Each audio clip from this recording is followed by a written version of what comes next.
आज की वीडियो हम एक कोट से शुरू करना चाहेंगे, यानी एल्बर्ट आइंस्टाइन ने बहुत ही अच्छे तरीके से उस कोट में अपनी बात समझाई है, जो कि है strive not to be a success but rather to be of value. Yes, ये कोट क्या कहता है? ये कोट वही कहता है जो 3 इडियट में सुनने को मिलता है आपको कि सक्सेस के पीछे मत भागो, सक्सेस तो झक मार के आपके पीछे आएगी, बस वैल्यू ऐड करने पे फोकस करनी है। यही स्टोरी है मोहनलाल दयाल चौहान की, यानी टाइटल में देख के आप समझ गए होंगे, पार्ले जी की। वेलकम बैक टू एक्वापॉइस क्लासेस। मैं हूं सुरभि। हमारे चैनल पे आपको मिलता है क्लास 11th और क्लास 12th का कंप्लीट इकोनॉमिक्स कोर्स, और वीडियोस आपको हेल्प करती हैं यूपीएससी और कंपेटिटिव एग्जाम की प्रिपरेशन में। तो अगर आपको वीडियोस पसंद आती हैं, प्लीज डोंट फॉरगेट कि चैनल को लाइक करिए, शेयर करिए और सब्सक्राइब करिए। रिसेंटली हम आपके लिए एक प्लेलिस्ट लाए जहाँ पे हम केस स्टडी और सक्सेस स्टोरी की बात करते हैं, जिनमें से आज एक केस स्टडी है पार्ले जी की। यस, पार्ले जी कोई नया नाम नहीं है। जैसे ही आपने सुना होगा या टाइटल में पढ़ा होगा पार्ले जी, वो येलो सा रैपर, उस पर लड़की, और वो टिपिकल हमारा बिस्किट जो आधी जनता चाय के साथ तो आधी जनता कॉफ़ी के साथ, लेकिन आपने कभी ना कभी खाया ज़रूर है।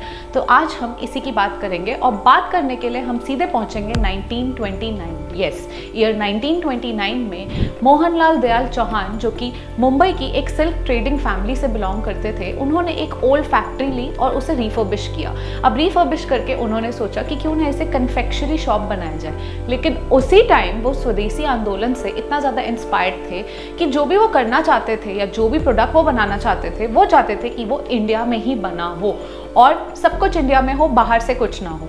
लेकिन ये करने के लिए उन्हें जर्मनी जाना पड़ा। हाँ जी, आपको थोड़ा अजीब लगेगा।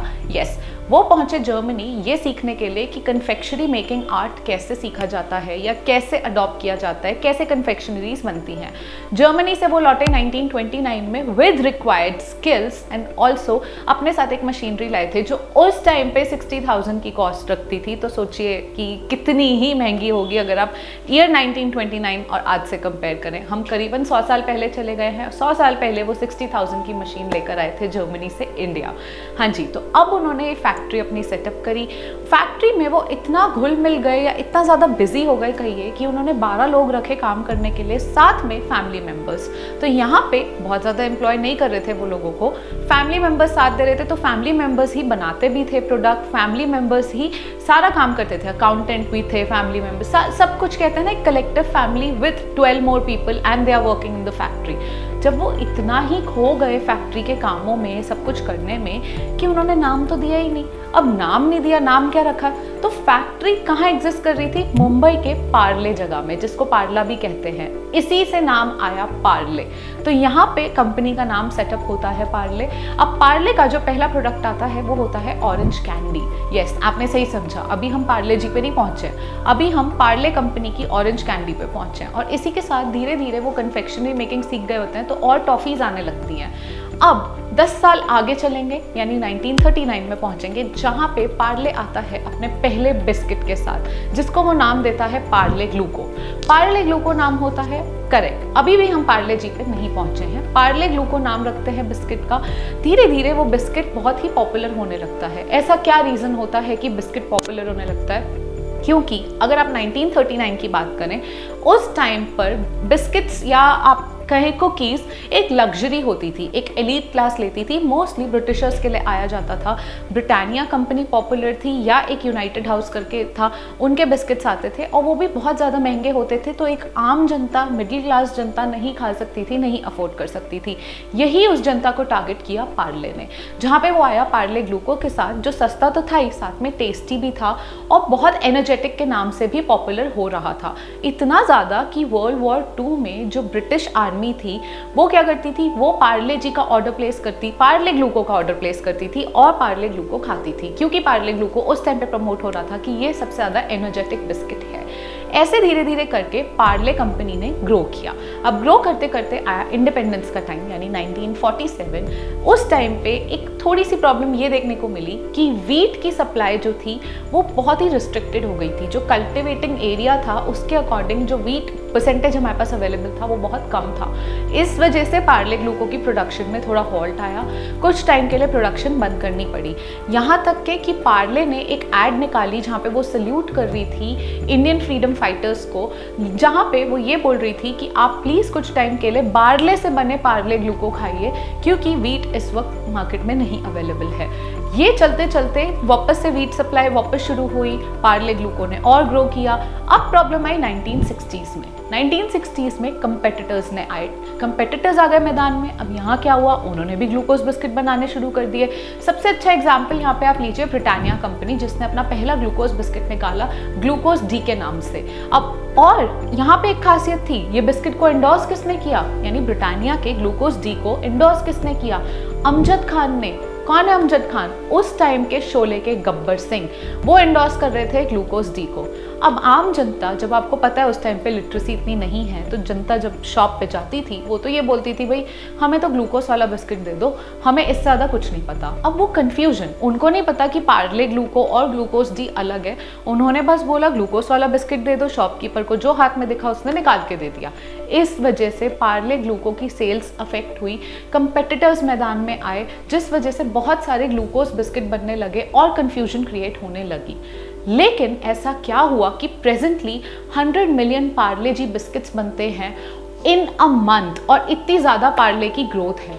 ऐसा क्या हो गया 1960s में कंपेटिटर्स के आने के बाद कि पार्ले ने क्या स्ट्रैटेजीज ऐसी अडॉप्ट करी होंगी कि पार्ले जी इतना ज़्यादा ग्रो कर रहा है। अभी भी आपके माइंड में एक क्वेश्चन होना चाहिए कि हम पार्ले ग्लूको की बात कर रहे हैं, मैंने इसे पार्ले जी नहीं बनाया है। तो यही हम देखते हैं 1982 में, जब कंपेटिटर्स से आगे पूरा सामना करने के लिए थोड़ी सी पैकेजिंग चेंज करता है पार्ले अपनी, और अब यहाँ पे पार्ले ग्लूको का नाम पार्ले जी हो जाता है। बिल्कुल, और कुछ स्ट्रैटेजीज अडॉप्ट करी जाती है जहाँ हम 4 पिलर्स की बात करेंगे। सबसे पहला पिलर होता है प्राइसिंग। Yes, correct. आज की डेट में आपको पार्ले जी 2 रुपए के पैकेट में भी दिखेगा। उस टाइम पे सबसे ज़्यादा पॉपुलर पैकेट हुआ करता था 5 रुपये पैकेट। कितनी ही इन्फ्लेशन बढ़ जाए, कितनी ही महंगाई आ जाए, लेकिन पार्ले जी आपको 5 रुपये में मिल जाएगा। अब पार्ले ने क्या ऐसा किया कि पार्ले जी 5 रुपये में भी मिलता जा रहा था, जबकि महंगाई इतनी बढ़ती जा रही थी। ऑब्वियसली उन्होंने क्वांटिटी कम करनी शुरू की। 5 रुपये का पैकेट जो पहले होता था वो आज नहीं है, आज क्वांटिटी कम है, लेकिन एटलीस्ट उन्होंने 5 रुपये का पैकेट रखा है, जिससे कस्टमर्स को सेटिस्फैक्शन है कि पार्ले जी तो 5 रुपये में भी मिल जाता है इतनी महंगाई के ज़माने में। ये उनका पहला पिलर था जिसने बहुत अच्छा काम किया कंपेटिटर्स को हराने में। प्राइसिंग अपनी लो रखी, अफोर्डेबल था, टेस्टी था, एनर्जेटिक था, कंसिस्टेंट टेस्ट था। इसी के साथ साथ, प्राइसिंग के साथ साथ हम प्रोडक्ट की बात करते हैं, तो सेकंड पिलर है हमारा प्रोडक्ट, यानी प्रोडक्ट को जो कंसिस्टेंसी होती है, जो टेस्ट होता है, वो चेंज नहीं हुआ।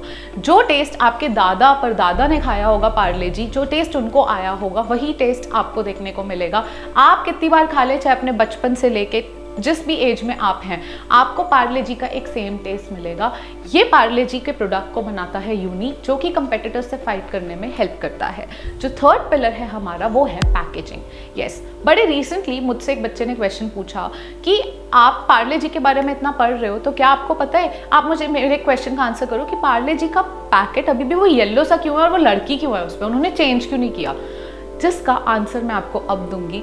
इसका आंसर है कि पार्ले जी ने अपनी पैकेजिंग इस तरह रखी कि कस्टमर उससे रिलेट कर पाए, कस्टमर डिफरेंशिएट कर पाए पार्ले के प्रोडक्ट को बाकी कंपेटिटिव प्रोडक्ट से। आपको पार्ले जी सोचते ही माइंड में येलो कलर का रैपर और उस पर लड़की आते हैं। यही तो पार्ले जी टारगेट कर रहा था कि कस्टमर्स को जैसे ही पार्ले जी का वर्ड सुनाई दे, उनके माइंड में एक इमेज क्रिएट हो पार्ले जी की।